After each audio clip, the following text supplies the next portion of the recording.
Providence has struck a deal with the state's largest hospital system, Lifespan, to pay the city $1.5 million in lieu of taxes over the next 2 years.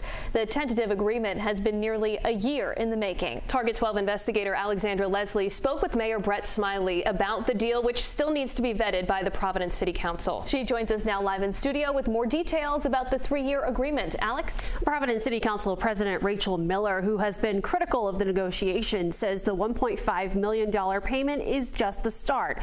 But Mayor Brett Smiley says after getting to know Lifespan's finances and challenges in the last year, it made sense to agree to a smaller, short-term agreement for now.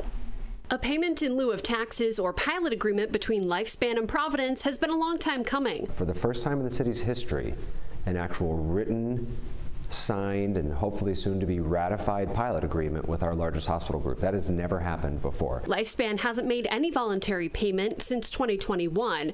Negotiations for a written agreement lasted about a year. The more we got into it, the more we kept hitting sort of a brick wall, if you will, in terms of what I thought was a fair contribution to the city. The Lifespan payment falls short of what's being paid by some of the city's other large nonprofit groups that are exempt from property taxes.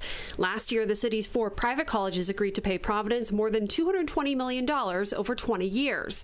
Smiley and City Council leadership have been critical of Lifespan for being the last major nonprofit in Providence not to have a written agreement with the city. Lifespan was very clear that they had other financial challenges that they needed to address first. If approved, Lifespan would pay the city $1.5 million over a 2-year period, and the 3rd year of Lifespan's agreement will be dedicated to negotiations for a future pilot agreement.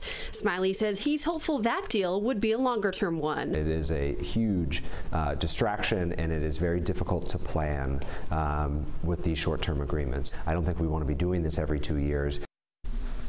Lifespan's president and CEO says the hospital group makes substantial contributions to the city.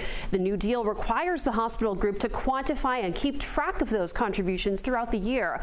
I'll explain more about that coming up, new at 5. Reached a tentative deal with Providence to make $1.5 million in voluntary payments over the next 2 years. It's the first time the state's largest hospital group would ever have a written agreement on the books with Providence. Target 12 investigator Alexandra Leslie joins us live in studio to explain more about the proposed agreement and how the city would hold Lifespan accountable.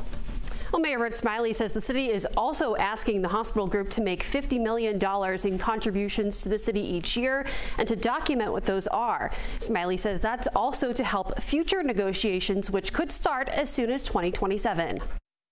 Mayor Brett Smiley and City Council leadership have been critical of Lifespan for being the last major nonprofit in Providence not to have a written agreement with the city. But after a year of negotiations, a tentative deal in writing has been struck. That's a big accomplishment.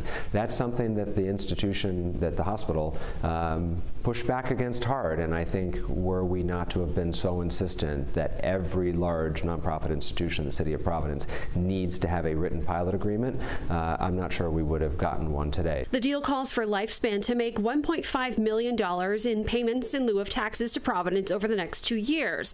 Additionally, the city wants Lifespan to have a goal of making $50 million worth of contributions to the community and reporting if they hit that target or not. When someone goes into the emergency room underinsured or uninsured, they cover the difference. And they've always said that. I know they do that, and I think it will be helpful for future negotiations to actually have an accurate reporting of how much that is. In exchange, the city would support a zoning change to extend the hospital district and also to eventually maintain a portion of road Lifespan is constructing near Rhode Island Hospital. The financials aren't as robust as I'd hoped they would be. The fact that we have a written agreement with Lifespan for the first time in the city's history is a big deal, and I'm proud of that.